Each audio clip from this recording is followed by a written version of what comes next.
La Llei Castells és un avantprojecte de reforma universitària impulsada pel ministre Manuel Castells.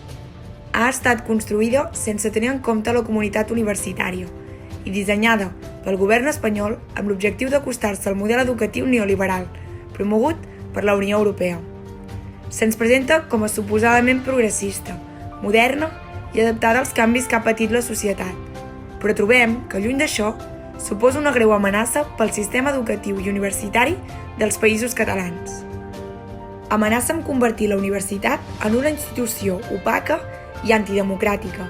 Com a estudiants, ens expulsa dels espais de decisió i dels òrgans de representació mentre concentra el poder en empreses privades.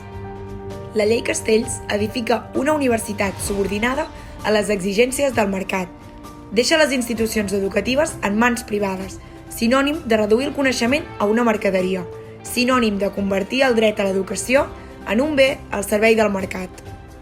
Omet voluntàriament el conflicte lingüístic que vivim a les universitats d'arreu dels països catalans, mentre fomenta la presència de llengües estrangeres.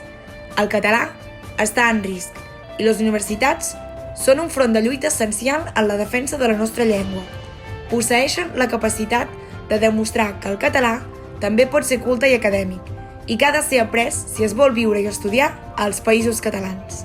Ignora també una qüestió tan important com la regulació i remuneració de pràctiques. Tot treball ha de ser remunerat i lluitar per la regulació d'unes condicions dignes és fonamental. Finalment, trobem que han estat incapaços de definir cap mesura concreta per solucionar la problemàtica de l'elitització de la universitat. Aquesta encara està molt lluny de ser accessible per tothom i és indispensable seguir caminant cap a la gratuïtat. En definitiva, la reforma de Castells ataca i xoca frontalment amb el model educatiu que defensem. Ens obre un nou front al qual plantar cara. Per tot això, les estudiants defensem la pública. Aturem la Llei Castells.